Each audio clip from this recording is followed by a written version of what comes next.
Hello, everyone. I'm John Higgins, contributing writer to Film and TV Now, and I'm delighted to welcome one and all to this interview special with UK-based Romanian actress Catinca Maria Nistor, who is also co-stars in the brand new film about Golda Meir, opposite Dame Helen Mirren, no less, and the film's called GOLDA. It's the story of the then First Lady of Israel's responsibilities during the Yom Kippur War of 1973.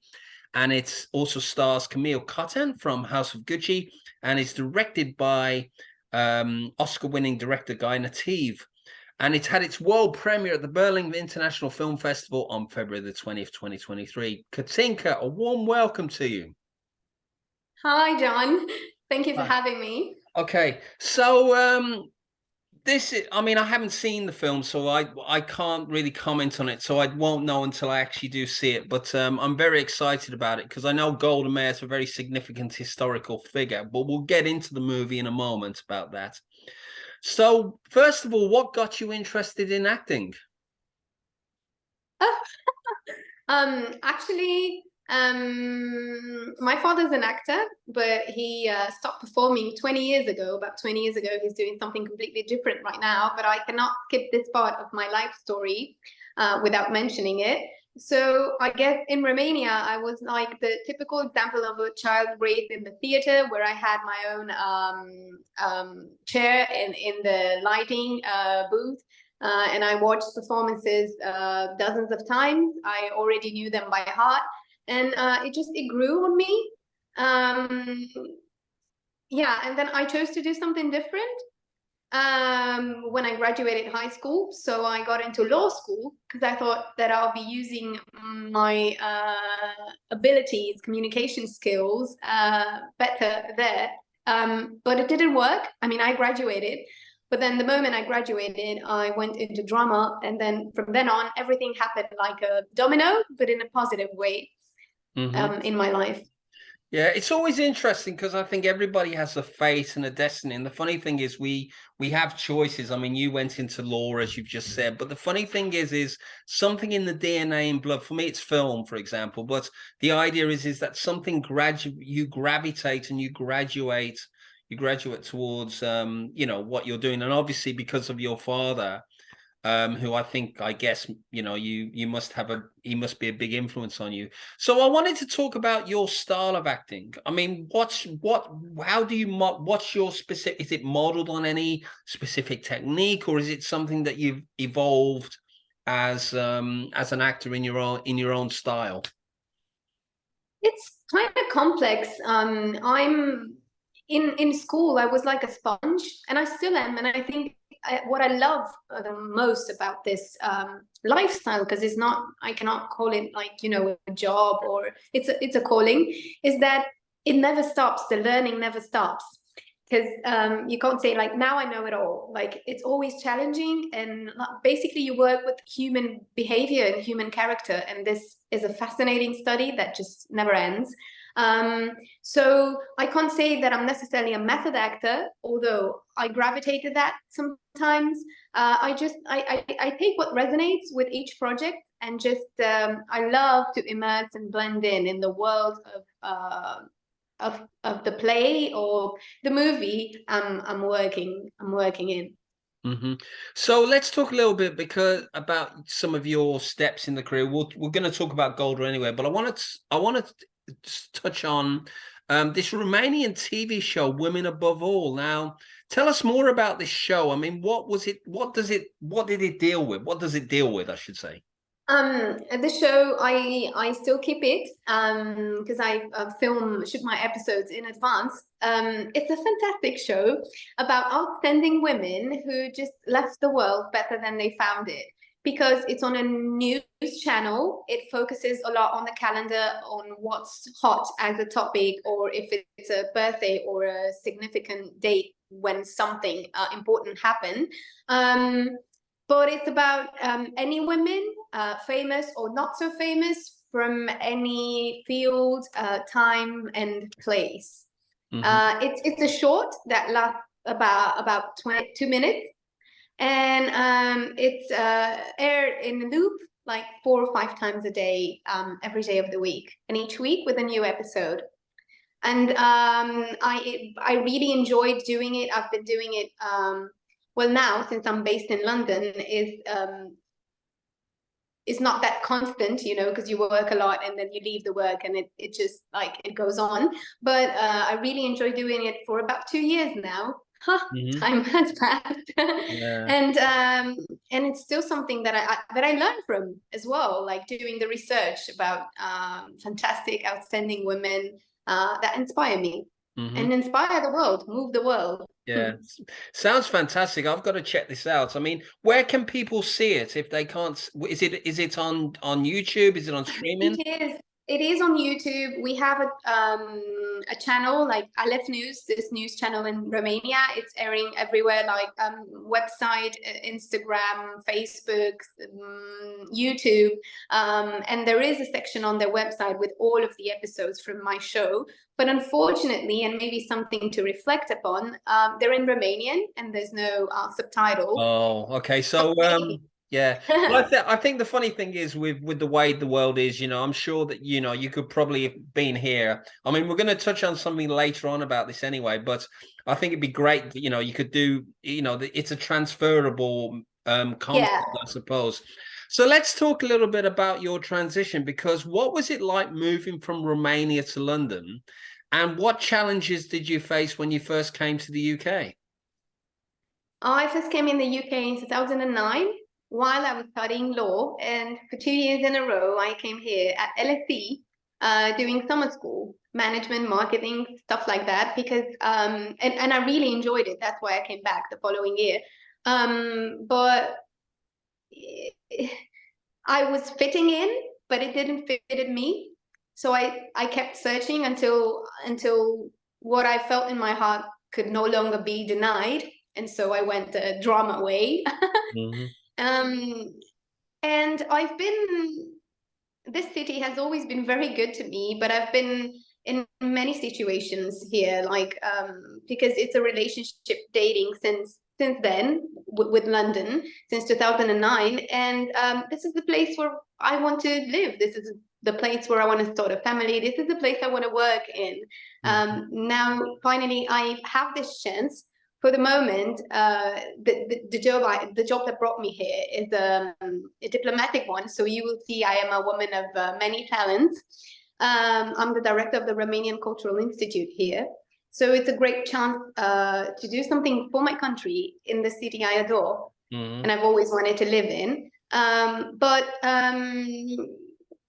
Yeah, I have nothing bad to say about London, really. Like, just opening my eyes in the morning and looking at the window, I instantly, like, I feel better. Yeah. And even when, because I've been, you know, throughout the years, you try things, you want to make things happen. Sometimes you have the means, sometimes you struggle, but it's all been wonderful. I'm very grateful for my journey so far. Yeah, I think London has that. I mean, I came to London in '88, so I understand where you're coming from, because that's the year I was born. Oh yeah, but it's such texture and stuff anyway. So I think in a way it's always great to sort of connect with it, and there's always somewhere to go. I mean, even if you've got no money whatsoever, there's a free London anyway. So moving on, I mean, we understand that you've worked in Romanian versions of classic musicals like Les Miserables and Footloose. Yeah. I mean, how does working in something like that differ to, you know, being in something like that in Romania, which how does it compare to a West End show? Technology-wise, it compares because it's better here. Everything is better because the budgets are different. But the heart is the same. I think the heart beats the same no matter in which country you're in. So obviously the lyrics were translated in Romanian, but it was very powerful. I was doing one night I was Fantine, another I was Cosette, and another I was in a chorus, and it was a fantastic experience, like being able to live it from these points of view. And I really loved it. That's when I started for real classical training, professional training, vocal training. And yeah, it's a cornerstone in my life, and it's something I look back at with much emotion. Yeah. Well, it's great. I mean, theatre, I think that's the great thing, is that if you do have a theatre background, it does shape you into what you want to go. So we've got to talk about the main event. Tell us about your role in GOLDA.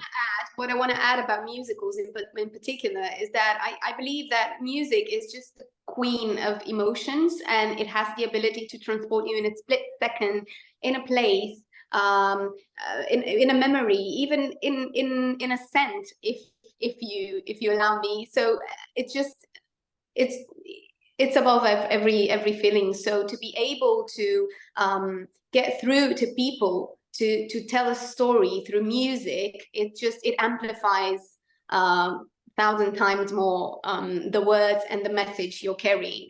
So this is why I love musicals. I love I was saying in an interview, and I'll say this, I guess, at any interview and forever, if my life could only be split between musicals and doing Shakespeare, that would be perfect for me. Thank you very much. Well, yeah, I mean, it sounds like you have such a blast. I mean, obviously, this is something you'll probably come back to anyway, because I think musicals, this is what people do. I mean, people like Samantha Barks, for example, who basically is doing well on Frozen on the West End at the moment. She's got a brilliant voice, and she was in Les Miserables. So, of course, let's move on to GOLDA, which, as I mentioned earlier, had its world premiere at the Berlin International Film. So tell us more about your role in it. Well, I have a small part of an Earth, and I had 4 days of filming, but they were all with Helen and Camille. And it was just life-changing for me as a young actor, as a female, as a woman, I mean, and just as I don't know why I was tempted to say an immigrant, because like I was comparing this. We shot in London, in Wembley, in December 2021.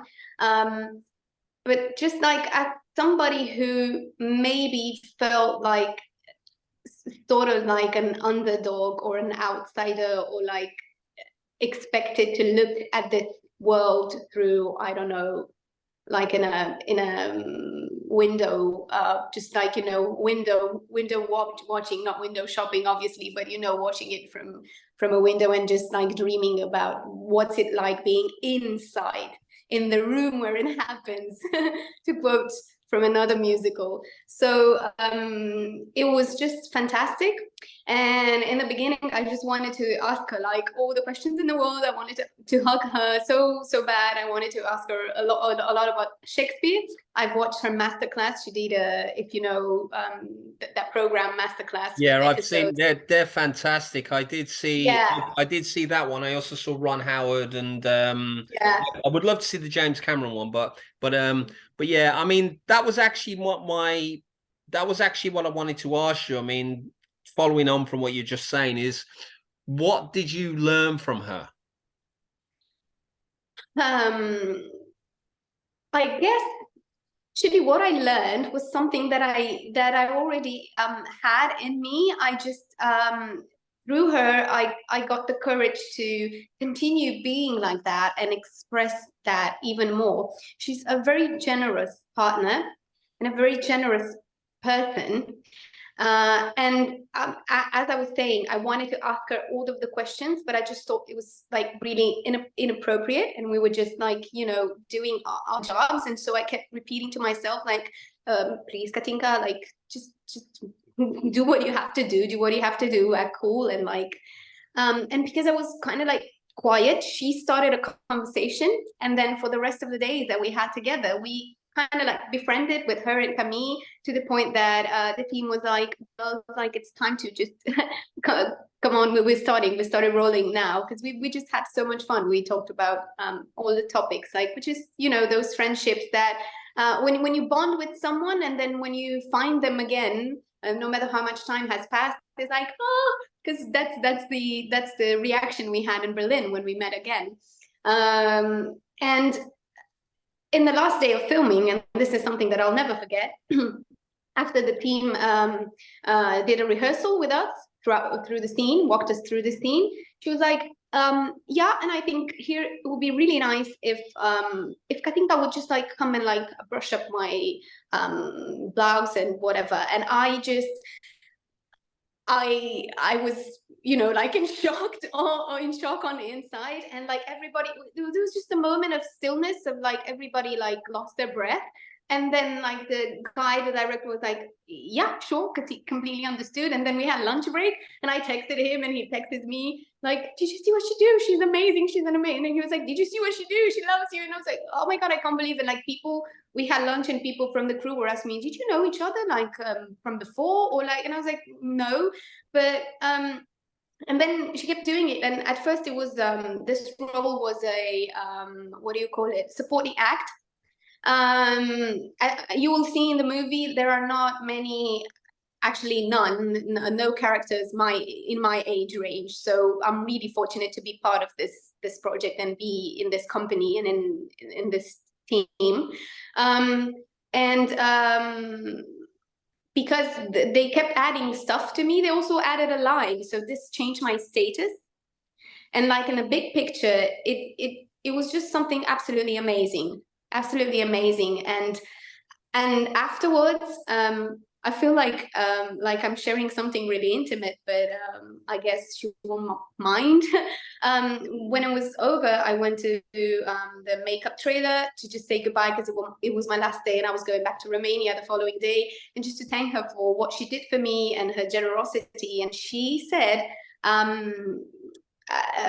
thank you. It was an honor working with you, and thank you for being part of our wild journey. And I was like, are you kidding me? Like, I'm supporting this till the end of the world. And we had a conversation in the mirror, because like women still, she wears a lot of prosthetics, as you've seen, and she was like, her beautiful glorious face from then on, and her long silver hair, and like bits of makeup here and there. And we talked in the mirror, and just the fact that, of course, at her age and her portfolio, she has nothing to prove to anyone. But I think she's not like that now. I think she was like this since day one. And the fact, I mean, seeing a woman knowing in her power that to put a spotlight on the other does not dim your light, but you shine brighter together. Which is something that unfortunately in Romania you don't find at every corner, so to say. It was just, for me, I was beaming, and I kept this feeling with me months and months on, and I still have it. But you know, it just made me like, you know, like if somebody was mean to me, or like people talking to me on the street, like me on the inside, I was like, do you even know who I am? But like, not who I am. Like, I work with Helen Mirren. Helen Mirren has been a human being, you know, with me, has been empathetic. Like, I'm validated by her. Like, I'm sorry. You know, obviously this was an inner monologue, but you know, like it just empowers you, just empowering. And this is what I do with people younger than me. And not only, and I think it's really important ultimately at the end of the day to be kind to one another. And what I've noticed nowadays, it's not so important. Of course, it matters if you have talent and work ethic and everything, but like people are so quick to judge you by how you treat them. And like if rumor spreads out that you're difficult to work with, or that you're a bad person, it can end your career. Like, and you maybe had a bad day and you just shouted at the person doing your hair or whatever, and like God forbid you do that like there, because like it's gonna spread like wildfire. But you know, but not to do, like, it's important to be kind to everyone, and just to treat everything as a miracle. Like even now when I'm talking, I feel like I have this childlike, you know, enthusiasm. And as I said, like, not necessarily a woman of many talents, but let's say I'm wearing many hats. So in the hat that I'm wearing as a director, as a diplomat, currently, you know, I have to be really sober, but I kind of like can't help it, because actually the real me, like, is this me that talks to you right now, and it's super enthusiastic about life. And just I think grateful that I'm here now. Yeah, I think you're going to dine on that story of Helen Mirren for the rest of your life. I think it's great because it's but I mean she's an icon in this country. I mean, she's been like that for over 40 years, certainly since the Long Good Friday in 1980 with the late Bob Hoskins. So, Yeah. and of course she was fantastic in Hitchcock. So just a few more questions. I mean, who and what are your key cinematic influences? Oh my. Um, I can only think because I've recently saw Tar and I saw Kate Blanchett, and I can think of her right now, because like such a chameleon, and like yeah. But I don't think I have. My work mainly was in theater, so I'm kind of more inclined to observe stuff that happens right before me. But I watch a lot of movies as well, and I do them. I do watch them. Sometimes I'm just like a regular, someone in the audience, like just enjoying, immersing in the experience. Sometimes I look like, oh, how was that made? Oh, how was that made? Or just like stealing, because they say like this job, when we could call it a job right now, or like this, the craft is stolen, from others, just observing others. I don't know. I never thought about it. I will reflect upon it. I'll tell you on the Okay. next interview. Oh no, that's fine, Katinka. It's up to you. I mean, I'm a big film fan anyway, so I think I'd probably, if we were to talk about it, I'd probably be here for hours, and I don't want to do that, guys. So obviously, one of the big things at the moment is the issue of diversity and gender in the industry and stuff like that. And obviously, this is a big topic because we are in the post Me Too and Times Up movement, and you are a working actress and stuff like that, and you're working as a diplomat as representative of your country. I mean, what are your hopes for, obviously with this kind of dialogue that's been created because of what's happened? I mean, with films like She Said, for example, and Women Talking, which are blazing a trail. I mean, what are your own hopes? I mean, what would you like to see progress made on? In my work currently, I faced a lot of misogyny and a lot of not being given credit because of my age or my looks. So, for example, one thing, when we talked about London before, one thing I love about the city is that everybody seems to mind their own business. You can go in a tube and you have every type of race, nationality, lifestyle, like the way the people carry themselves, and everybody minds their own business. Nobody's like judging, scrutinizing, on so on and so forth. So for me right now, I'm trying desperately not to be resentful on some people or situations that just cancel me just because I'm young, or just because I have a pleasant appearance. So for me, that's an issue. Like, and going back to what I said, what I've noticed in the city, that's my experience so far. It may be otherwise, but that's what I've experienced so far, is that if you're good at something, people just let you be and let you do your thing. Where I come from, it's not like that. Mhm. Yeah. I mean, I think it's a big topic, so I think you've given me a really great answer, and I respect you for being open. I think thank you for so much for being so open about it. I think it's it's a question I often ask people anyway, and it's just something that, again, I think it's you've got a very valid perspective, so I respect you and thank you so much. So I wanted to be I'm grateful for I that. mean, I just wish that this whole cancel culture stuff would not exist anymore, would be like abolished. And another thing that I would abolish, if possible, is this phrase that she can't be smart and beautiful, or smart and young, or smart and I don't know, and capable, and just, I don't know, coming from a good family or coming from a bad family, doesn't even matter.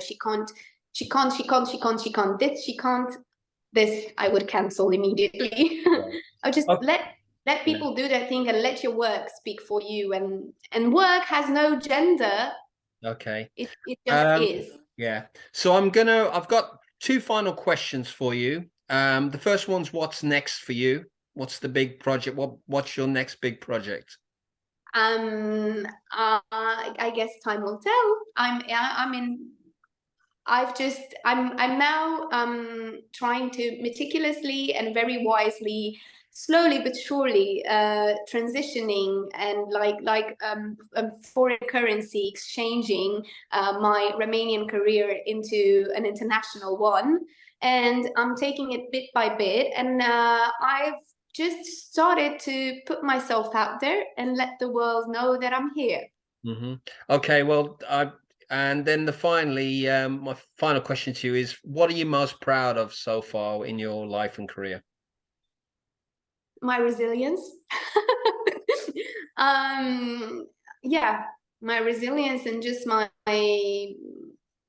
faith and my joy that no matter how bad the weather was, I was able to, you know, face it, and to have faith, and like unshaken faith in my dreams and in what can be achieved or materialized. Because don't think that I haven't, like, I manifested this project because I prayed for it, and I thought about it with intention. And I think intention is really important in everything you do, and the more specific you are with what you want, the better the chances for it to happen. So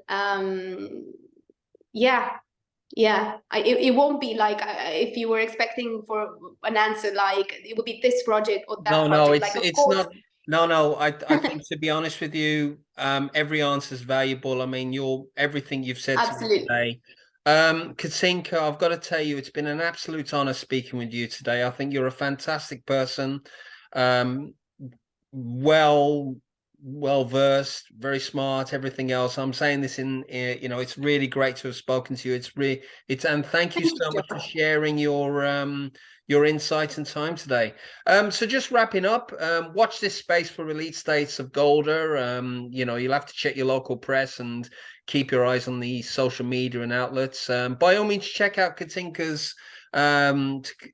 materials if you, of course, you know, if you're into the Romanian and stuff like that. And also, like, now we're going international, so I have an Instagram account, a Facebook account. You can find me, like, if you Google me, you will find me. Well, thank you so much, John. Thank you. And just one last point, this interview will be on my YouTube channel, John Higgins Film Review, and you can look at more reviews on www.filmandtvnow.com and my new film resource, www.whatmovie.co.uk. So Catinca, thank you very much, and one and all, thank you for watching.